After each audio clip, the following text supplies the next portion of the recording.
नमस्कार दोस्तों, मेरा नाम है सौरभ शाह और मैं एक मेंटल हेल्थ ऑक्यूपेशनल थेरेपिस्ट हूँ। समय पेंडेमिक का भी है और अभी काफ़ी लोग नए कोर्सेज़ में एडमिशन भी लेने के लिए जा रहे हैं। इसलिए मैंने ये वीडियो बनाई है क्योंकि मैंने अपनी प्रोफेशनल लाइफ और प्रैक्टिस के टाइम पे काफ़ी स्टूडेंट्स में कुछ चीज़ें ऑब्ज़र्व की कि जिनको अगर ठीक से वहाँ पर गाइड किया जाए तो उनका काफ़ी फ़ायदा हो सकता है। आप मेरी वीडियो को लास्ट तक ज़रूर देखिएगा क्योंकि मैंने आप तक काफ़ी इम्पोर्टेंट इन्फॉर्मेशन पहुँचाने की कोशिश की है। सबसे पहली चीज़ जिसका मैं यहाँ ज़िक्र करना चाहूँगा वो है कि आप जिस कोर्स में एडमिशन लेने जा रहे हैं उसमें आपका इंटरेस्ट कितना है। क्योंकि अगर मैं अंडर ग्रेजुएट कोर्सेज़ की ड्यूरेशन की बात करूँ तो वो एवरेज 3 से 4 साल होती है। अगर आप फर्दर पीजी का भी जाएंगे तो 2 साल एक्स्ट्रा ऐड हो जाएंगे, जो कि एक बहुत ही लंबा समय है। और अगर आप किसी कोर्स में अच्छा परफॉर्म करना चाहते हैं तो आपको एक रेगुलर मोटिवेशन की ज़रूरत होती है, जो कि अगर आप अपने इंटरेस्टेड फील्ड में अगर स्टडी कर रहे हैं तो काफ़ी अच्छा अटेंशन और कंसंट्रेशन आपका स्टडी में रहेगा। इसके अलावा आप अपने आप से थोड़े सेटिस्फाइड भी रहेंगे, आपको मज़ा आएगा पढ़ाई में और आपका जो प्रोडक्टिविटी है वो भी काफ़ी अच्छी रहेगी, रिजल्ट्स काफ़ी अच्छे आएंगे। ये चीज़ भी काफ़ी देखी जाती है कि कुछ लोग सिर्फ एडमिशन ले लेते हैं डिग्री के लिए और वो जब एग्ज़ाम्स का टाइम होता है तो जस्ट पास होने के लिए पढ़ते हैं और असाइनमेंट या प्रोजेक्ट का टाइम होता है तो कहीं से जुगाड़ करा के सबमिट करा देते हैं। तो इससे आपको एक्चुअली में क्वालिटी ऑफ नॉलेज नहीं मिल पाती है। और अगर आप आज के टाइम को देखेंगे तो जो कंपनीज़ हैं, काफ़ी प्राइवेट कंपनीज़ हैं और काफ़ी जगहों पे क्वालिटी ऑफ एजुकेशन की डिमांड होती है क्योंकि काफ़ी जगहों पर इंटरव्यू के बेसिस पे सिलेक्शन होता है। तो जो इंटरव्यू लेने वाला जो शख्स है उसने पता नहीं आपके जैसे कितने ही लोग देखे होते हैं।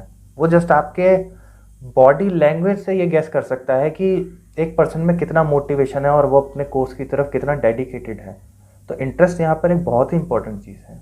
दूसरी चीज़ यहाँ पर ध्यान रखने वाली आती है कि आपका आपके कोर्स को लेके जो लॉन्ग टर्म गोल है वो क्लियर है कि नहीं है, जो कि बहुत ज़रूरी है अच्छे प्रोडक्टिविटी के लिए और अच्छे रिज़ल्ट के लिए। अब जिस हॉस्पिटल में मैं प्रैक्टिस करता हूँ वहाँ पे काफ़ी इंटर्न्स मेरे अंदर पोस्टिंग के लिए आते हैं, तो मैंने एक चीज़ उनमें नोटिस करी कि उनका अंडर ग्रेजुएट किसी और कोर्स से था और उन्होंने एमए साइकोलॉजी में एडमिशन ले लिया था।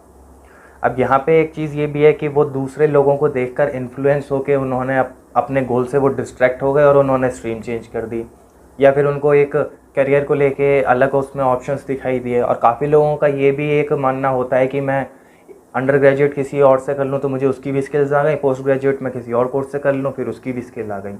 एक्चुअली में जो लोग अंडर ग्रेजुएट और पोस्ट ग्रेजुएट सेम स्ट्रीम से करते हैं तो उनका क्वालिटी ऑफ जो नॉलेज है वो ज़्यादा बेटर होता है।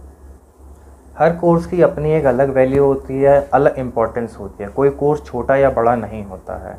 तो जो लोग अपनी स्ट्रीम से डाइवर्ट होते हैं या फिर उनका गोल क्लियर नहीं है तो एंड में आकर वो लोग फ्रस्ट्रेट हो जाते हैं। तो गोल का क्लियर होना ज़रूरी है।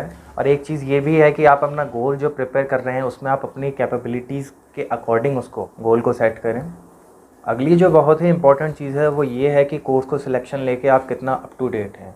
आप कभी भी कोई कोर्स अगर सिलेक्ट कर रहे हैं तो इस चीज़ का हमेशा ध्यान रखें कि आपका फ्यूचर क्या होगा उस कोर्स के सिलेक्शन के बाद में, करियर में अपॉर्चुनिटीज़ कितनी ज़्यादा होंगी।